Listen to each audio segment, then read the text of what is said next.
조선 중기 한양에서 가장 유명한 선비가 하나 있었으니 그의 이름은 이문수였다.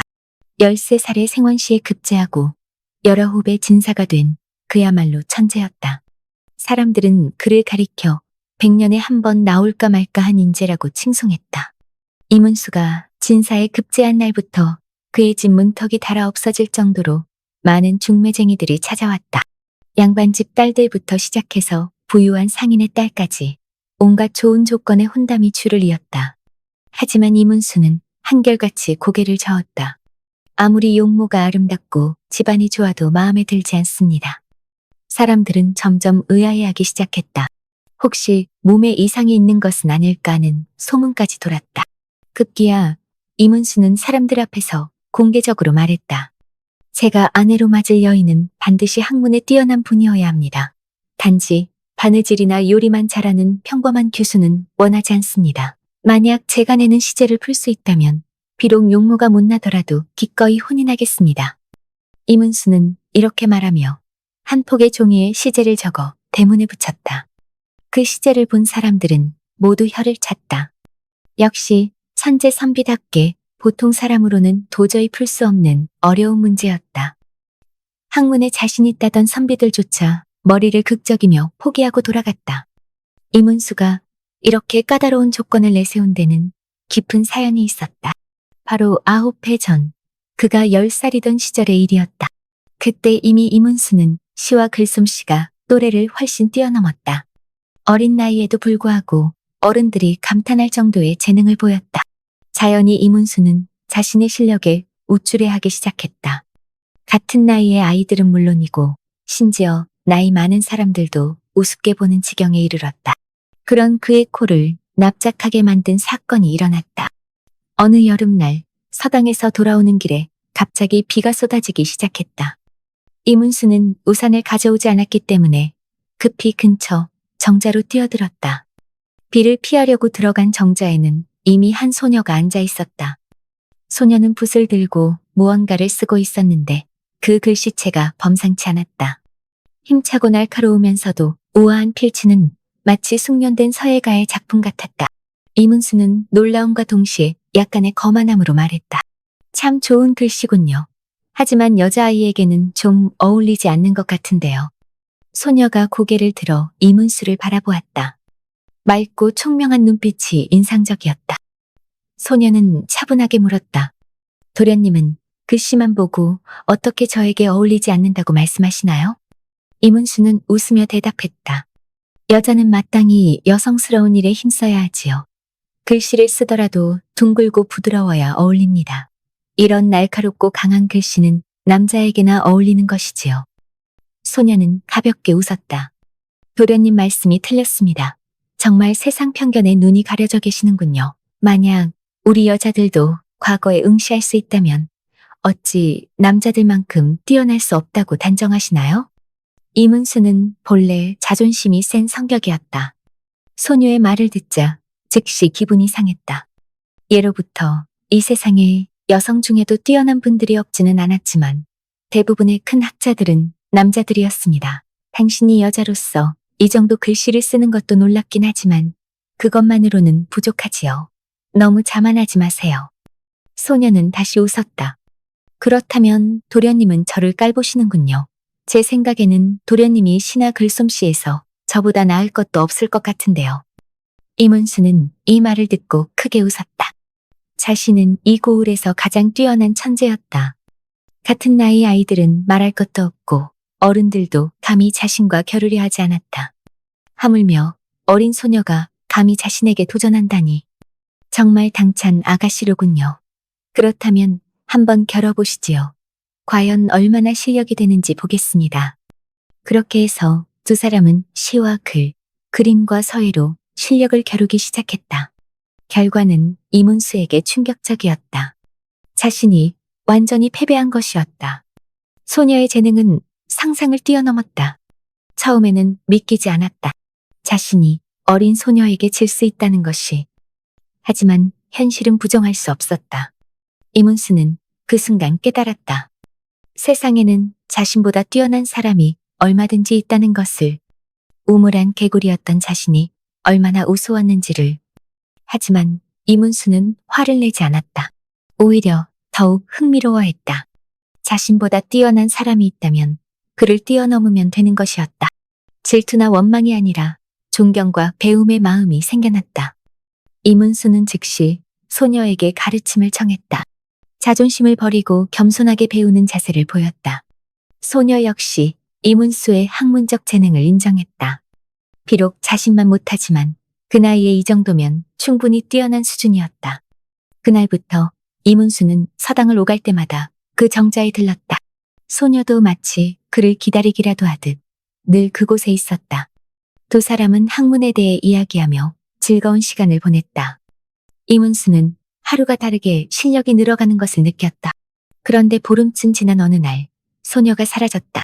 이문수가 평소처럼 정자에 갔지만 소녀는 없었다. 다음 날도 그 다음 날도 소녀는 나타나지 않았다.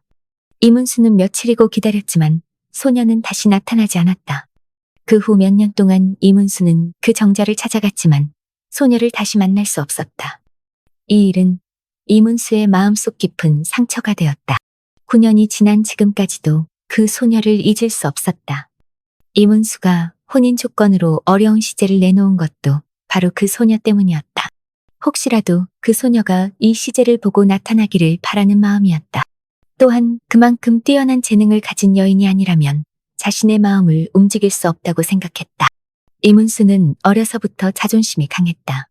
단지 아름다운 얼굴만 가진 여인들에게는 전혀 관심이 없었다. 오직 학문적 재능만이 그의 마음을 움직일 수 있었다. 이제 그가 생각하기에 만약 정말로 자신의 아내가 될 자격이 있는 여인이 있다면 그것은 9년 전 만났던 그 소녀뿐이었다. 그 소녀가 아니라면 아무도 그의 마음을 사로잡을 수 없을 것 같았다. 드디어 대과 시험이 다가왔다. 진사가 된 다음 해에 치르는 시험으로 급제하면 정식 관리가 될 수 있었다. 시험까지 아직 반년이나 남았지만 이문수는 벌써부터 한양으로 떠날 준비를 했다. 이번 시험에서는 단순히 급제하는 것이 아니라 상위 3등급 안에 들어가고 싶었다. 어느 날 하루 종일 길을 걸어 해가 저물었는데도 아직 여관을 찾지 못했다. 이문수는 점점 걱정이 되었다. 이런 깊은 산속에서 밤을 보내기는 위험했다. 그때 멀리서 희미한 불빛이 보였다. 이문수는 반가운 마음으로 그쪽으로 향했다. 가까이 가보니 작은 여관이었다. 다만 위치가 너무 외진 곳이어서 손님이 많지 않은 모양이었다. 대문의 등불도 희미하게 깜박이고 있었다. 이문수가 문을 두드리며 소리쳤다. 여기 사람 있습니까? 잠시 후 나이든 주인이 문을 열어주었다. 손님, 방을 잡으시려고요? 주인은 허리가 굽고 얼굴에 주름이 가득한 노인이었다. 하지만 이문수는 겉모습으로 사람을 판단하지 않았다. 어르신, 빈 방이 있습니까? 주인이 그를 자세히 살펴보며 말했다. 있습니다. 오늘은 정말 이상합니다. 갑자기 손님이 이렇게 많이 오다니요. 이문수가 궁금해서 물었다. 다른 손님들도 있습니까? 이렇게 외진 곳에 손님이 많다니 의외군요. 주인이 대답했다. 서너 명 정도 됩니다. 모두 도련님처럼 책을 들고 다니는 선비들이더군요. 이문수는 속으로 웃었다. 아마도 자신처럼 대과 시험을 보러 가는 사람들일 것이었다. 이 길이 한양으로 가는 지름길이니 당연한 일이었다. 이문수는 주인을 따라 여관 안으로 들어갔다. 아래층에는 몇 개의 식탁이 있고 위층은 없었다. 뒤쪽에 숙박용 방들이 있는 것 같았다. 방에 들어서자 곰팡이 냄새가 코를 찔렀다. 이문수는 기침을 하며 뒤로 물러섰다. 주인이 미안한 듯 말했다. 너무 오랫동안 손님이 없어서 방이 눅눅합니다. 조금 참아주세요. 다른 방들도 마찬가지고 좀 나은 방은 이미 다른 손님들이 차지했습니다. 잠시 망설이던 이문수도 방 안으로 들어갔다. 방 안은 낮고 습기가 많았다. 하지만 이미 해가 저물어 다른 곳을 찾기는 어려웠다. 환경이 좋지 않았지만 이문수는 묵을 수밖에 없었다. 다만 주인에게 부탁했다. 어르신, 방이 너무 습합니다. 화로를 하나 주실 수 있나요? 밤에 몸을 따뜻하게 하고 싶습니다. 주인은 이문수가 불평하지 않는 것을 보고 고마워하며 말했다. 물론입니다. 도련님, 잠시 쉬세요. 화로를 가져다 드리겠습니다. 저녁이 되어 이문수는 화로를 피우고 몸을 따뜻하게 했다. 늦은 시간이었지만 여전히 책을 펼쳐 공부했다. 대과 시험은 진사 시험과는 차원이 달랐다. 전국의 뛰어난 인재들이 모이는 시험이었기 때문에 긴장하지 않을 수 없었다. 똑똑똑. 갑자기 문을 두드리는 소리가 들렸다. 누구세요? 이문수가 의아해하며 물었다. 이런 늦은 시간에 누가 찾아올까? 혹시 여관 주인인가? 도련님, 어머니가 저보고 숯을 가져다 드리려고 하셨어요. 밖에서 여자 목소리가 들렸다. 이문수가 화로를 보니 정말로 숯이 거의 다 꺼져가고 있었다. 그는 일어나서 문을 열었다. 문 밖에는 정말 아름다운 여인이 서 있었다. 손에는 숯이 든 바구니를 들고 있었고 얼굴에는 살짝 미소를 띠고 있었다. 이문수는 순간 놀랐다. 이렇게 아름다운 여인을 본 적이 없었기 때문이었다. 얼굴뿐만 아니라 몸도 날씬하고 자연스러운 우아함까지 갖추고 있었다.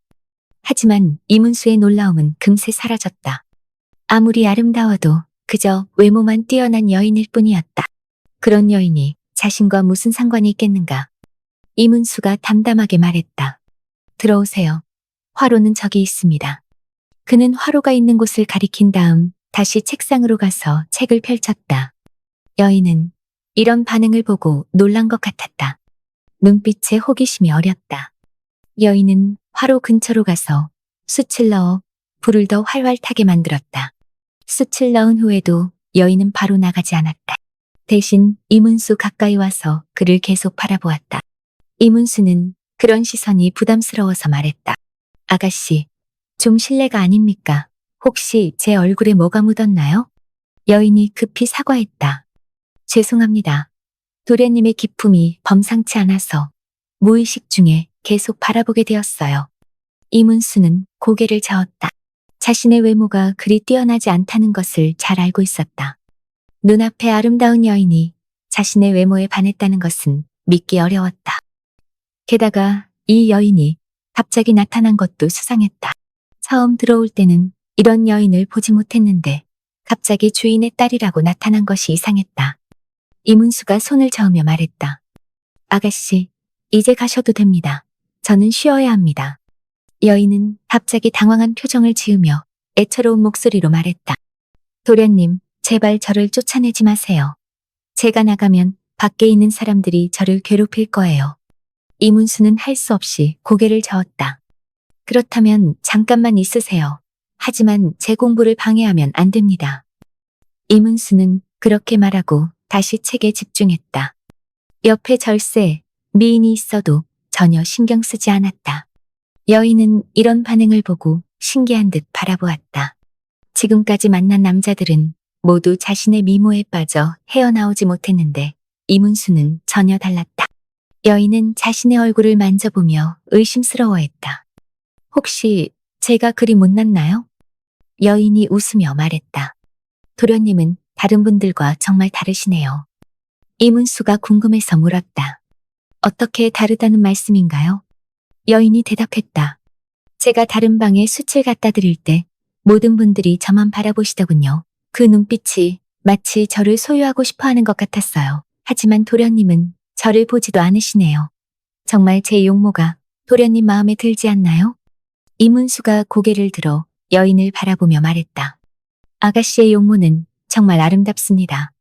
처음 봤을 때 저도 깜짝 놀랐거든요.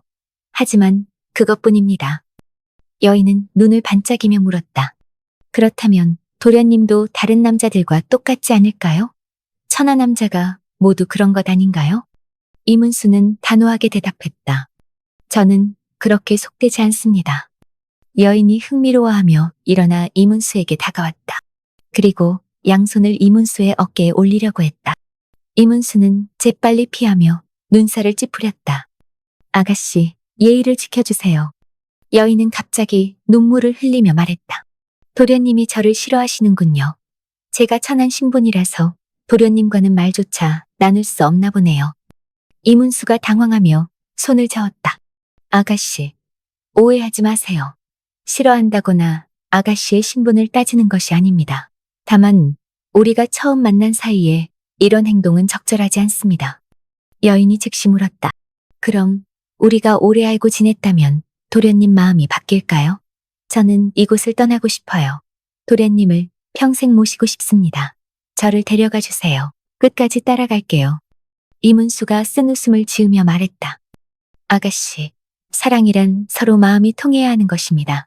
억지로 할 수 있는 일이 아니에요. 아가씨는 이렇게 아름다우시니 분명 좋은 분을 만나실 겁니다. 다만 그 사람이 저는 아닌 것 같습니다. 여인이 한숨을 쉬며 말했다. 인연이 없나 보네요. 하지만 제가 마음에 든 남자를 그냥 보낼 수는 없어요. 오늘 밤은 따를 수밖에 없을 겁니다. 갑자기 여인이 작은 초록색 병을 꺼냈다. 그리고 번개처럼 빠르게 이문수에게 달려들어 입을 막고 약을 억지로 먹였다. 신기하게도 이문수는 움직일 수 없었다. 이 여인이 무공을 알고 있었던 것이다. 그 힘이 상상을 뛰어넘었다. 약을 먹인 후 여인이 이문수의 배를 한 번 찼다. 이문수는 아파서 신음했다. 어떻습니까? 이제 제 무서움을 아시겠어요? 저 같은 사람이 당신을 좋아해 주는 것만으로도 감사한 일이에요. 오늘부터 당신은 제 남편이 됩니다. 이문수가 놀라며 물었다. 무엇을 먹였습니까? 당신은 대체 누구입니까? 아까까지 약한 여인이던 사람이 갑자기 무림고수가 되어 있었다. 힘없는 서생인 이문수로서는 어찌할 도리가 없었다. 혹시 이곳이 강도들의 소굴인가 싶었다. 그래서 처음에는 미인계를 쓰다가 실패하자 다른 수단을 쓰는 것 같았다. 저를 놓아주세요. 이문수가 화를 내며 말했다. 놓아달라고요? 꿈꾸지 마세요. 여인이 차갑게 웃으며 말했다. 악녀야, 나는 진사입니다. 나를 잡아두면 시험을 못 보게 되는데 그 결과가 어떨지 아십니까? 여인이 더 말하려던 순간 갑자기 문 밖에서 시원한 웃음소리가 들렸다. 연아 언니, 이제 그분을 그만 놀려요. 제가 말하지 않았습니까? 언니가 질 거라고. 문이 열리고 또 다른 여인이 들어왔다. 흰 옷을 입고 얼굴에는 흰 수건을 두르고 있어서 얼굴을 알아볼 수 없었다. 이문수가 고개를 돌려보니 어딘가 낯익은 모습이었다. 다시 정신을 차리고 보니 어떤 기억이 머릿속에 떠올랐다. 비록 여러 해가 지났지만 전체적인 모습은 크게 바뀌지 않았다. 당신은? 이문수가 놀라며 말했다. 연화라고 불린 여인이 흰옷 여인을 보고 투덜거렸다. 이 이문수라는 분은 정말 소문 그대로시네요. 제 미모로도 유혹할 수 없다니 정말 실패했어요. 그러고는 이문수를 놓아주었다. 이때 흰 수건을 두르고 있던 여인이 하얀 손을 들어 수건을 풀어 얼굴을 드러냈고 이문수는 깜짝 놀랐습니다. 이 여인은 연화와 닮은 미인이었지만 조금 더 어려 보였고 전체적으로 매우 지적이고 고풍스러운 분위기를 풍겨 눈을 뗄 수 없었던 것입니다. 왠지 설레고 낯익은 느낌에 이문수가 자세히 보니 들어온 흰옷 여인은 바로 9년 전의 그 총명한 소녀였습니다다. 이문수가 그렇게 놀라는 것도 당연했다. 흰옷 여인이 이문수에게 다가와 정중히 절을 했다. 이문수 도련님, 제 언니가 실례를 범했습니다. 용서해 주세요. 언니는 단지 호기심이 많아서 도련님이 진심인지 거짓인지 시험해 본 것뿐입니다. 그리고 자기소개를 했다. 이제 정식으로 인사드리지요. 제 이름은 임설아이고 옆에 계신 분은 제 친언니 이면아입니다. 이문수가 쓴 웃음을 지으며 말했다. 그래서 당신의 이름이 설아였군요. 이면아가 옆에서 말했다. 이문수 도련님, 아까는 제가 무례했습니다. 용서해 주세요. 저는 제 동생이 하는 말을 믿지 않아서 시험해 본 것뿐입니다. 도련님이 정말 이렇게 바른 분일 줄 몰랐어요. 감탄했습니다. 9년 전 임설아는 암행어사인 아버지를 따라 전국 곳곳을 옮겨 다녔고 마침 이문수가 사는 고을에 잠시 머물렀는데 활달한 성격에 무술 배우기를 좋아하던 언니 연화와 달리 조용히 글 공부를 좋아하던 설아는 그날 정자에서 혼자 글쓰기에 집중하다가 어린 이문수를 만났던 것입니다. 어린 설아도 마음이 맞고 영리한 이문수가 좋았고 전국을 다니며 친구가 없었던 설아는 이문수와 같이 글 공부를 하는 것이 너무 좋았고 매일 그를 정자에서 기다렸던 것입니다. 하지만 암행어사인 아버지를 겁냈던 탐관오리들이 아버지에게 누명을 씌워 설안의 가족은 먼 곳으로 갑자기 귀향을 가게 된 것입니다. 설안은 이문수에게 마지막 인사도 못하고 울면서 떠나게 되었던 것입니다. 활달한 성격의 연하는 아버지의 복수를 하기 위해 무술고수를 스승으로 모시고 무술을 연마하였고, 설안은 더욱 글 공부에 매진하며 매일 상소문을 궁과 대관들에게 보냈던 것이죠. 우연히 설화의 상소문을 보게 된 왕은 명문의 상소문을 보고 감탄하며 그 영의정을 시켜 진상을 파악하게 하였고, 결국 설화 아버지는 누명 벗었던 것이죠. 결국 설화 아버지는 누명을 벗고 다시 높은 관직으로 복귀하였고, 그제서야 설안의 가족들은 다시 한양으로 오게 되었던 것입니다. 그러다 설안은 이문수에 대한 소문을 들었고, 예전에 풋풋했던 설레임과 그리움, 그리고 자신이 사람을 잘 못 보지 않았음을 느끼며 기뻐했죠. 이문수가 시제를 내건 후 임설아도 그의 마음을 알게 되었다. 오랫동안 고민한 끝에 이문수를 찾아가 자신의 마음을 털어놓기로 결심했다. 이 일을 이면화가 알게 되자 세상의 무서움을 잘 아는 언니는 동생을 걱정하는 마음으로 말했다. 세상에 그렇게 한결같은 남자는 없어. 이문수가 중매쟁이들을 거절하는 것도 더 좋은 조건의 여자를 만나려는 속셈일 뿐이야. 이면화가 보기에 이문수가 혼담을 거절하는 것은 단지 더 좋은 조건을 찾으려는 욕망일 뿐이었다. 세상의 미인을 보고 마음이 흔들리지 않는 남자가 어디 있겠는가. 그녀는 이문수도 겉으로만 군자인 척하는 위선자라고 확신했다. 이면화는 당장 이문수의 정체를 폭로해서 임설화가 속지 않게 하려고 했다. 이문수가 대과 시험을 보러 간다는 소식을 듣고 이면화는 미리 이반쯤 폐업한 여관에 와서 기다렸다. 이면화는 자신이 나서면 이문수가 즉시 본색을 드러낼 것이라고 생각했다. 이문수가 조금이라도 자신에게 관심을 보인다면 그동안 이문수가 밖에서 하던 말들이 모두 거짓이라는 증거였다. 그렇게 되면 이 위선자인 이문수의 가면을 벗기고 동생이 이문수를 잊을 수 있을 것이라고 생각했다. 하지만 이면화의 예상과 달리 이문수의 반응은 충격적이었다. 이문수는 그녀에게 전혀 관심을 보이지 않았을 뿐만 아니라 오히려 그녀의 접근을 피했다. 이런 성품이라면 정말 세상에 드문 군자라고 할 만했다. 사연을 다 들은 이문수가 쓴 웃음을 지으며 말했다. 그래서 연하 아가씨가 저를 시험하신 거군요. 정말 위험할 뻔했습니다. 이문수가 솔직히 말했다. 연화 아가씨의 용모는 정말 하늘에서 내려온 선녀 같습니다. 이면화가 웃으며 말했다. 과찬하지 마세요. 제가 졌으니 이제 그만 가겠습니다. 동생이 왔으니 저는 필요 없겠네요. 이면화는 시원스러운 성격이어서 자신이 졌다는 것을 인정하고 뒤도 돌아보지 않고 나가버렸다. 이면화가 나간 후 이문수가 임설화를 바라보며 물었다. 설화 아가씨, 그 시제를 보셨습니까? 임설화가 웃으며 대답했다. 네, 답도 생각해냈어요. 이문수가 흥분하여 물었다. 무엇입니까? 임설화가 신비롭게 웃으며 말했다. 지금은 알려드릴 수 없어요. 도련님이 정말 알고 싶으시다면 상위 3등급으로 급제해서 저를 찾아오세요. 제 남편은 반드시 인중의 용이어야 합니다.